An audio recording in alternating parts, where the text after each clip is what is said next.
Hello' ছাত্ৰ-ছাত্ৰীসকল, আহাচোন আমি আজি গছ-গছনিৰ কথা পাতোঁ। তোমালোক এতিয়া য'ত আছা, ঘৰতে আছা বা স্কুলতে আছা, চোৱাচোন তোমালোকৰ চাৰিওফালে। ঘৰৰ ভিতৰত আছা যদি বাহিৰলৈ ওলাই চোৱা। বিভিন্ন ধৰণৰ গছ-গছনি দেখিছানে বাৰু? তাৰে কিছুমান বহুত ডাঙৰ ডাঙৰ নহয় জানো, যেনেকৈ আম গছ, কঁঠাল গছ, কিছুমান আকৌ বহুত সৰু সৰু আছে, যেনেকৈ ঘাঁহ বনবোৰ আৰু জলকীয়া গছ, তগৰ, গোলাপ এইবোৰ গছ হয়নে? এইবোৰ সৰু সৰু গছ। কিছুমান গছ মাটিত থাকে, যেনেকৈ এতিয়া আমি কৈ অহা গছবোৰ আৰু চিত্ৰত দেখাৰ নিচিনা ষ্ট্ৰবেৰী গছজোপা, এনেকুৱা বহুত গছ মাটিত থাকে। কিছুমান গছ আকৌ পানীত থাকে, যেনেকৈ তোমালোকে পুখুৰীবিলাক বা নদীত দেখি থকা পদুম ফুলৰ গছ, ভেট ফুলৰ গছ, মেটেকা, পুনি, এইবোৰ গছ পানীত থাকে। এই যে আমি এই বিভিন্ন ধৰণৰ গছবিলাকৰ কথা কৈ আহিছোঁ, এই সকলো গছ-গছনিৰে এটা ভাল নাম আছে, যাক উদ্ভিদ বুলি কোৱা হয়। তেতিয়াহ'লে উদ্ভিদ মানে কি? হয়, উদ্ভিদ মানে হ'ল আমাৰ চাৰিওফালে থকা বিভিন্ন ধৰণৰ গছ-গছনি। এই উদ্ভিদবোৰ কেইবা প্ৰকাৰতো ভাগ কৰা হৈছে। উদ্ভিদবোৰ মূলতঃ 4 প্ৰকাৰৰ।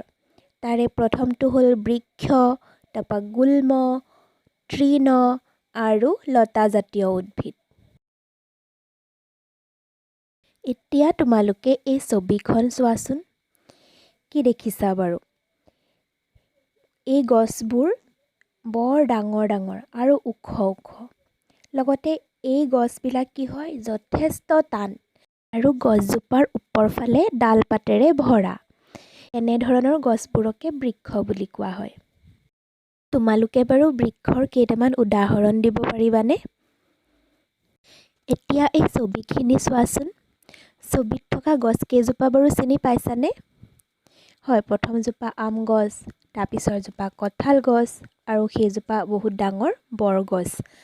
ইয়াৰ বাহিৰেও আন কিছুমান বৃক্ষ আছে, যেনে জাম গছ, শাল গছ, আহঁত গছ, চেগুন গছ আদি। এই বৃক্ষবোৰ বৰ প্ৰয়োজনীয়। এইবিলাকে আমাক কাঠ দিয়ে, ফল দিয়ে আৰু আনকি আমাক গৰমত ছাঁও দিয়ে। তোমালোকে বৃক্ষৰ আৰু কেইটামান উদাহৰণ নিজে লিখিবাচোন। এই বৃক্ষবিলাকৰ বাহিৰেও আৰু কিছুমান গছ আছে, যিবোৰ বহুত ডাঙৰো নহয় আৰু একেবাৰে সৰুও নহয়। এই ছবিবোৰত চোৱাচোন, গছবোৰ চিনি পাইছানে বাৰু? এজোপা তুলসী গছ, গোলাপ গছ, নেমু গছ, জবা ফুলৰ গছ, জেতুকা গছ আৰু ডালিম গছ। গছবোৰতো তোমালোকে দেখিছাই। এই গছবোৰ বৰ ডাঙৰ নহয় আৰু এইবিলাকৰ গা গছবোৰো ইমান শকত নহয়, কিন্তু টান হয়।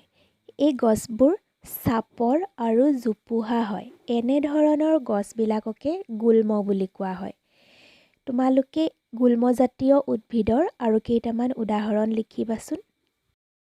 এতিয়া আহোঁ আমি উদ্ভিদৰ তৃতীয় প্ৰকাৰ, অৰ্থাৎ লতাজাতীয় উদ্ভিদ। এই গছবোৰ চোৱাচোন, চিনি পাইছানে? হয়, এইজোপা হ'ল তিতা কেৰেলাৰ গছ আৰু এইজোপা জিকা গছ। এইজোপা স্কোৱাছ, এইজোপা লাও আৰু এইজোপা তিয়ঁহ। গছবোৰতো তোমালোকে দেখিছাই। এই গছবিলাকত কি দেখিছা বাৰু? এইবোৰ গছ বগাবৰ কাৰণে বাঁহৰ চাং দি দিয়ে, নহয় জানো? এতিয়া আহাচোন আমি আন কেইজোপামান গছ চাওঁ। এজোপা হ'ল আমি সদায় দেখি থকা পাণ গছ, নহয় জানো? এই পাণ গছজোপা বাৰু কেনেকৈ আছে?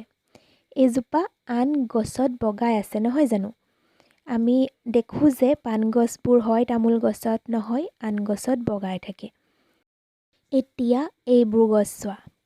এইজোপা বাৰু কি গছ? এইজোপা ৰঙালাও গছ, নহয় জানো? আৰু এইজোপা তৰমুজ গছ।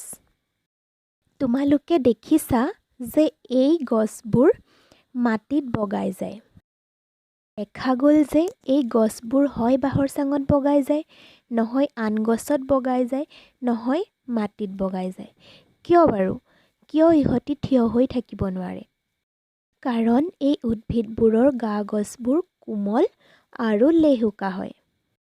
আমাৰ স্কুলৰ ফিল্ডত, ঘৰৰ আগফালে বা কাষত, ৰাস্তাৰ কাষত বিভিন্ন ধৰণৰ ঘাঁহ বন আমি দেখিবলৈ পাওঁ। ইয়াৰ উপৰিও আমাৰ শাকনি বাৰীত বা বেলেগ বেলেগ ঠাইত সৰু সৰু কিছুমান গছ বা বিভিন্ন ধৰণৰ শাক আমি দেখিবলৈ পাওঁ। ধাননি পথাৰটো তোমালোকৰ অঞ্চলবোৰত আছেই। এই ধান গছবোৰ তোমালোকে সকলোৱে দেখিছা। এই গছবোৰ কেনেকুৱা বাৰু? বা আমি আগতে কৈ অহা ঘাঁহ বনবোৰ কেনেকুৱা বা শাকবোৰ কেনেকুৱা বাৰু? এই উদ্ভিদবোৰ বহুত সৰু সৰু। ইয়াৰ গা গছবোৰ কোমল আৰু সেউজীয়া হয়, নহয় জানো? এনেধৰণৰ গছবিলাককে তৃণজাতীয় উদ্ভিদ বুলি কোৱা হয়। এতিয়া আমি আন এজোপা গছ চাওঁ আহা। এই গছজোপা তোমালোকে সকলোৱে চিনি পোৱা, হয় নহয়? আমাৰ ঘৰৰ পাছফালে বা আমাৰ ওচৰে পাজৰে এই গছজোপা দেখা পোৱা যায়। এজোপাক আমি বাঁহ গছ বুলি কওঁ। বাঁহ গছ বাৰু উদ্ভিদৰ কোনটো প্ৰকাৰত পৰিব? এই গছজোপা ওখ আৰু গা গছ টানো হয়। গতিকে ই বৃক্ষত পৰিব লাগে, কিন্তু নহয়। বাঁহ গছবোৰ যদিও ওখ, ইহঁতৰ গা গছবিলাক বৃক্ষৰ দৰে শকত নহয়। আৰু ইহঁতৰ গা গছবোৰ ফোপোলা আৰু সেউজীয়াও হয়। ইহঁতৰ বৃক্ষৰ নিচিনা ঠাল ঠেঙুলিও নাথাকে। সেয়েহে এইবোৰ বৃক্ষ নহয়, এইবোৰ তৃণজাতীয় উদ্ভিদ হয়। তেতিয়াহ'লে তৃণজাতীয় উদ্ভিদৰ বৈশিষ্ট্য কি পালোঁ আমি? যে এই উদ্ভিদবোৰ সৰু হয়, গা গছ কোমল আৰু সেউজীয়া হয় আৰু ফোপোলা হয়। আহাচোন আজি আমি কি শিকিলোঁ মনত পেলাওঁ।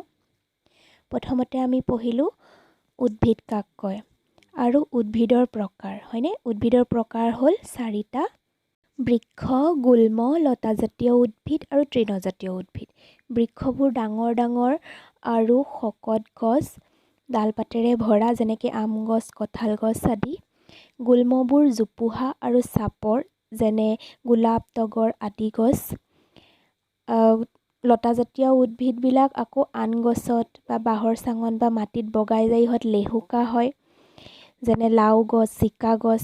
তৃণজাতীয় উদ্ভিদ সৰু, সেউজীয়া, কোমল আৰু ফোপোলা হয়, যেনে লাই, পালেং আদি শাক, দুবৰি বন, ঘাঁহ, তাৰপিছত ধান, বাঁহগছ আদি। এতিয়া তোমালোকে তোমালোকৰ ঘৰৰ চাৰিওফালে থকা গছবিলাকৰ নামবোৰ লিখিবা আৰু সেই গছবোৰৰ কোনজোপা কোনটো প্ৰকাৰত পৰে সেয়া লিখিবা। আজিলৈ ইমানেই। ইয়াৰ পিছৰখিনি আমি নেক্সট ভিডিঅ'ত আলোচনা কৰিম।